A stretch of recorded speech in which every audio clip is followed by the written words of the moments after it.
एक शाम प्राची टीवी पर सीरियल देख रही होती है, तभी उसकी सास वहां आती है। अरे सीरियल में तो ऐसे मग्न है जैसे आज रात का खाना पड़ोसी आकर बनाएंगे। मुझे पता ही नहीं था आपने अपने बेटे की शादी पड़ोस में भी की हुई है। हैं? मतलब? मतलब इस घर में सारा काम बहू ही करती है, आप तो सिर्फ खर्राटे मारती हैं। अच्छा जी, फिलहाल तो तुम आराम फरमा रही हो, चलो जाओ, ये मेरे टीवी देखने का समय है। आहा, इसीलिए मुझे भगाया जा रहा है। सॉरी, अब तो बिल्कुल नहीं जाऊंगी। प्राची की इस बात पर दोनों सास बहू के बीच टीवी रिमोट के पीछे बच्चों जैसे छीना झपटी शुरू हो जाती है, जिसके बीच श्लोक भी काम से घर वापस आ जाता है। हाँ, आज मेरी चूहे बिल्ली की जोड़ी किस बात पर झगड़ रही है? अरे तेरे बीवी मुझे टीवी ही नहीं देखने दे रही।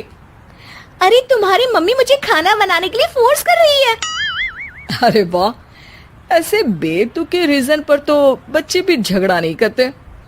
अरे मुझे कुछ मत बोल, सब इसने ही शुरू किया है। हाँ हाँ, जैसे आप तो बहुत दूध की धूली है ना। अरे बस, दोनों चुप। प्राची जाओ, खाने की तैयारी करो। और माँ तुम छोड़ो, तुम्हें क्या बोलूं, शांति से अपना सीरियल देखो, मुझे दोबारा लड़ने की आवाज सुनाई नहीं देनी चाहिए। ऐसा बोलकर श्लोक वहां से चला जाता है, जिसके पीछे पीछे प्राची भी कुछ न कुछ बड़बड़ाते हुए रसोई में चली जाती है। हाँ हाँ, सासू जी को तो कुछ बोलेंगे ही नहीं, बस मुझ पर ही हुक्म चलता है, खाना बनाओ, जैसे मैं इनके घर में खाना बनाने के लिए आई हूँ। इसी तरह शाम बीतती है और रात को श्लोक और प्राची की सास खाना खाकर सोने चले जाते हैं, लेकिन प्राची गुस्से में कुछ खाए बिना काम में ही लगी रहती है। इस घर में किसी को घंटा फिक्र नहीं पड़ता, मैं खाऊं या भूखी रहूं। प्राची कुछ देर के लिए रसोई से बाहर जाती है और जैसे ही वापस आती है तो वहां दूध का भरा ग्लास देखकर हैरान रह जाती है।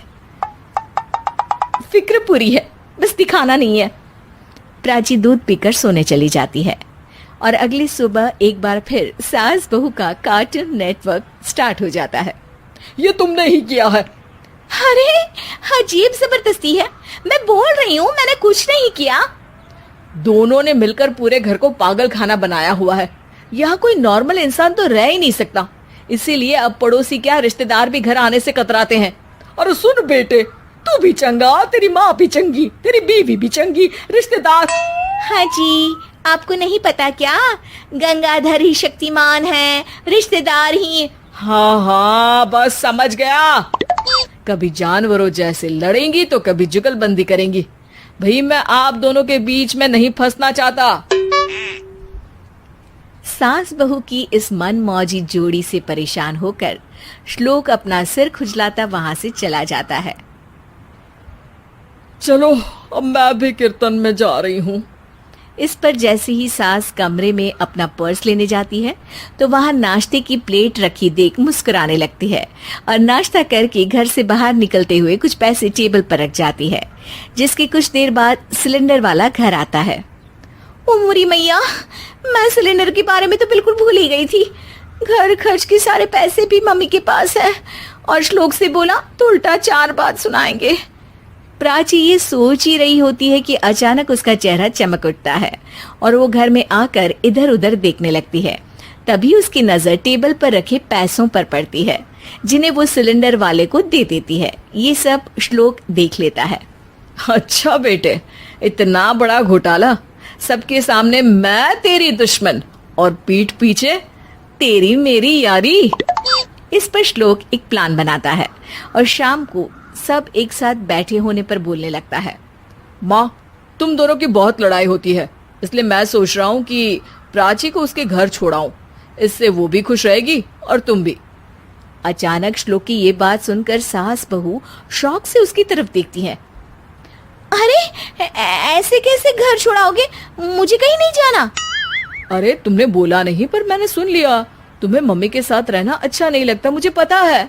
अरे वाह, अरे जब बहू खुद कुछ काम बोले तो वो तुझे सुनता नहीं, और अब जो इसने बोला ही नहीं वो तू समझ गया। जब उसे नहीं जाना तो फिर जबरदस्ती क्यों कर रहा है? अच्छा, फिर आपको मौसी के घर छोड़ाता हूँ, बस अब आप दोनों एक घर में एक छत के नीचे नहीं रह सकती। मैं इस टॉम एंड जेरी की जोड़ी को और नहीं झेल सकता। है? ऐसे कैसे नहीं रह सकते? तुम्हें इतनी दिक्कत है तो तुम्हारा बोरिया बिस्तर पैक कर देती हूँ, लेकिन मम्मी जी कहीं नहीं जाएंगी। बिल्कुल यही सुनना था मुझे। अगर दोनों में इतना ही प्यार है फिर हर वक्त ये लड़ाई का नाटक क्यों करती हो? देखा मैंने कैसे माँ किचन में दूध रखती है और तुम उनके लिए कमरे में नाश्ता रखती हो, और कैसे वो पहले ही तुम्हारी दिक्कत समझकर घर में पैसे रखकर बाहर जाती है। अरे भाई, इतना ड्रामा तो डेली सोप में भी नहीं होता जितना तुम दोनों ने इस घर में फैलाया हुआ है।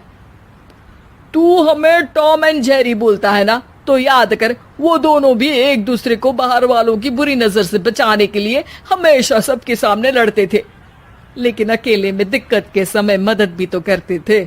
बस हमारा रिश्ता भी कुछ ऐसा ही है।